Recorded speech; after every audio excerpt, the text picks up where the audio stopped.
Donald Trump built the greatest economy in the history of the world, then Joe Biden and Kamala Harris destroyed it. Wait, sorry, I had a Biden speaking moment there. What I meant to say is Donald Trump inherited Barack Obama's economy, Trump destroyed it, then handed his mess to the Biden-Harris administration, who have spent the past 3.5 years rebuilding it for the American people. And before any Trump snowflakes get triggered in my comments saying that it was the pandemic's fault the economy suffered, just remember who was president at that time. Besides, it's common knowledge by now that Trump was already taking us towards a recession due to his failed trade war with China, which only made life harder for the average American. And even though Trump only seems to have concepts of a plan, economists are already predicting that Trump's next presidency would cost average Americans extra $4,000 a year and potentially trigger a recession. Whereas Kamala Harris's plan would add way less to our national debt and put real money in the hands of American workers. The fact of the matter is, if Trump gets back in the White House, we would be his 7th bankruptcy.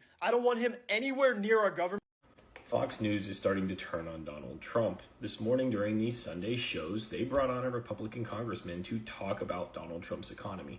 And when they presented him with the numbers that 55% of U.S. residents that were polled said the economy is going in the wrong direction, and only 44 to 45% agreed with it. Now, in response, the congressman said, yeah, a lot of Americans are feeling and paying higher prices right now. And it's not a lot of Americans, it's pretty much everybody except for multimillionaires and billionaires. And we are seeing it. Beef prices are up, chicken is up, pork is up, everything in the groceries up. Fruits and vegetables are only going to get more expensive as fruits and vegetables are dying in fields right now. So Fox News is starting to turn on Donald Trump and his economy. The base, which is who Fox News would be polling, is starting to turn on Donald Trump and his economy. 55% are saying he's doing a poor job right now. And I'd have to agree. So this is for all you young Gen Z voters who voted for Donald Trump. This is for you. So whoever you listened to who said Donald Trump, Elon Musk, Project 2025 was going to make America great again. I don't know. Was it Joe Rogan? Was it Charlie Kirk? Who was it? They all lied to you. Yep. Here's the headline. Fortune magazine. Top economists and Jerome Powell agree that Gen Z's hiring nightmare is real, and it's not about AI eating entry-level jobs. Here's the takeaway. There was this conference. It had all kinds of economy bigwigs, heads of banks, and you name it. And they all agreed. Kids graduating from college, kids graduating from high school are having a hard time finding a job because the jobs are not out there. This administration is barely creating any new jobs. For all sorts of reasons, the people you listen to haven't been telling you about. And the jobs that are being created are jobs that are called functionally unemployed. You're working, but you're functionally unemployed because you're making poverty wages with shit benefits. That's the situation. And the biggest takeaway from this article is they said this is a uniquely American plight. It's only happening in the United States. Gen Z and those with college degrees are finding all sorts of entry-level, really good jobs around the fucking world. So put on your Make America Great Again hat, go in there and apply for another job. Thank your parents for supporting you for several more years. You helped create this. Donald Trump's Treasury Secretary Scott Bessent just said the United States is prepared to bail out the Argentinian economy. Why? Because Argentina just got doged. Hey, it's Oliver Larkin, Democrat for Florida's 23rd Congressional District. Remember when Elon wielded a chainsaw at CPAC earlier this year? Well, the story we're talking about today involves this guy next to him, Javier Milei, the Argentinian libertarian president. Milei went viral during his 2023 presidential campaign by taking labels on a whiteboard and throwing them out representing all of the different Argentinian government agencies. That in turn inspired the 2024 Trump campaign, where Elon Musk donated $275 million to help elect Donald Trump to institute our own version of Doge. And who was the first Democrat in the entire country to help? My opponent, Democrat Jared Moskowitz. That's why I'm primarying him, and I need your help before this end of quarter deadline. Please donate and get this Trump Project 2025 stooge out of the Democratic Party and out of office. I'm not taking a dime in corporate PAC money, including from APAC. And as a first-time candidate supporting Medicare for All, Green New Deal, and a $25 minimum wage, I need your help, so please chip in.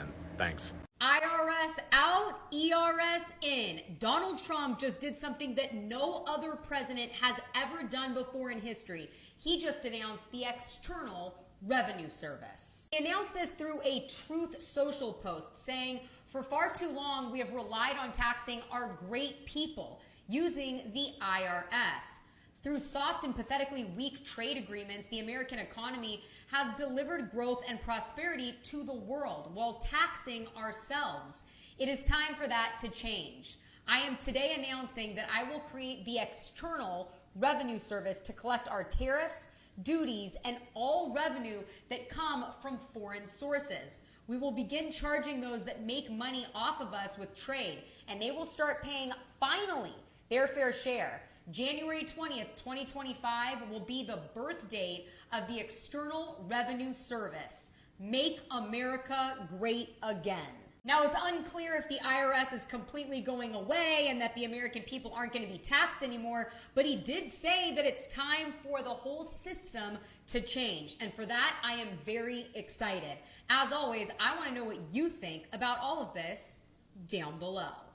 The US dollar is collapsing, and it's a direct result of the Trump Republican regime's policies that are gutting the US economy from the inside out. So here's what's happening. And stay with me because the plot thickens towards the end. The dollar just went through one of the steepest 6-month drops in history. And yes, I said history, not the last 5 years, not the last decade, not the last 50 years. In history, it's down 11%. It's stabilized for now, but experts say this is just a pause before the next crash because Trump's trade war and reckless spending have left America with twin deficits: a massive trade deficit and a huge federal budget deficit. It's like bleeding from two wounds at once. Stabilizing one wound only slows the death process. And follow for more at Cultural Analysis and culturalperspective.com, because understanding why this is happening is the first step in protecting yourself. Here's the cultural problem.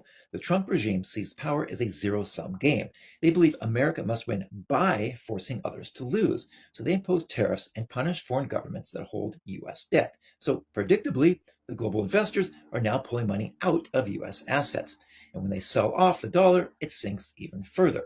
The Federal Reserve faces a weakening job market because of Trump is cutting rates. Lower rates mean even less attractive dollars worldwide. It's a spiral caused by the Trump Republican regime. So why are they doing this? And this is where the plot thickens. Manufacturing can't come back to America if the dollar stays strong. So Trump is weakening the dollar. The same America First policies that sound patriotic are actually designed to devalue American currency, which will devalue savings and devalue retirement accounts. So what happens to manufacturing if the dollar keeps falling? Nothing, because America doesn't manufacture anymore. Economies evolve through 6 stages of development: farming, industrial, manufacturing, services, knowledge and digital, and finally, sustainable economies. The US is already at stage 5, while places like the EU and China are moving towards stage 6. So no one talks about taking America back to stage 1, farming. It is a ridiculous idea. So why try and drag it all the way back to stage 3, factories? People don't want to work factory jobs anymore, and advanced economies never move backwards. And that's why Trump's plan to revive US manufacturing is just stupid. You can't reverse decades of economic evolution, but you can destroy an economy and make everyone poor. And that is exactly what Trump and the Republican regime is doing. What are your thoughts on this? Well, you did it, Trump. You did it, boy. Let me tell you something. You really took the attention off of yourself with this whole Jeffrey Epstein and our failed economy and all that by putting this big, massive, multi-trillion-dollar burial for Charlie Kirk. And what was more sad than anything on this is looked like hundreds of thousands of people that showed up. I understand somebody mourning for their loved one or whatever that they lost, but these people were out there because they thought that this guy, Charlie Kirk, was doing a good job. And really, he was only out here dividing this country even more, and he definitely wasn't doing the Lord's work. But this wasn't about that. This goes deeper than this. This goes to the fact that Donald Trump was tied up in all this shit because Charlie Kirk was more than likely on the payroll. My opinion on it, he was on the payroll. You don't go out buying $3 and $4 and $5 million houses off making some videos and going to some college campuses and destroying the youth that are out here trying to get an education and fight and debate and make people angry. Definitely not the Lord's work. So, needless to say, Donald Trump said, well, listen, we'll just throw him the biggest, baddest burial we can find. It'll be all over the news. It'll be all over this. And nobody will think about Jeffrey Epstein. No one will think about me being on that list. No one will think about that I'm a criminal anymore. Nobody will think about a failed economy and that I've lied to the American people. Good job, bud. Good job. So over 60% of Americans are living paycheck to paycheck right now. What happened? We're under the Trump economy now for 6 months. Didn't everybody get their big Trump raise? I thought as soon as he got into office, you would go to work and your employer would be gracious enough to give you a big fat raise because Trump was elected. This country has got to stop putting the billionaires first. We've given tax breaks and tax cuts to the billionaire class for far too long, while the average American suffers. Over half of this goddamn country is living paycheck to paycheck and surviving off of credit cards. But every time we bring up a living wage, everybody on the right's like, well, stuff will cost more if we have a higher living wage. Let me retort by saying the same thing back to you. Well, if you can't afford it, don't buy it. Isn't that what you always tell everybody else? Stop buying coffees, stop buying lunches, live within your means. If you can't afford it, a living wage is what this country needs desperately. It is the only thing that is going to save the low income and the middle class of the United States of America. You're complaining about people on SNAP benefits, which cost the average taxpayer about $27 per year, but yet you have no problems giving corporations and billionaires corporate welfare by the tunes of billions and billions of dollars. It is absurd. Your priorities are all wrong. We need a living wage. Let me know what your thoughts are on the living wages in this country. Like, share, follow for more. This is Grim with Get the Rant, and I'll see you all in the next video. Trump's tariffs will cause inflation, and it'll ruin the American economy. I've heard so many people say this, and the funny part about it is maybe 5% of people actually understand how the tariffs would work, how no income tax would work. But good for us, we have a president we can look back on that actually did this. This actually existed in U.S. history. No one can deny this. It is real. Grover Cleveland in the late 1800s, he served 2 terms as president, and he did not have any income tax, and he used tariffs to fund the government. The funny thing about this guy being president is it's one of the only times in American history when the government, not only did they not have debt, but they had a surplus of money.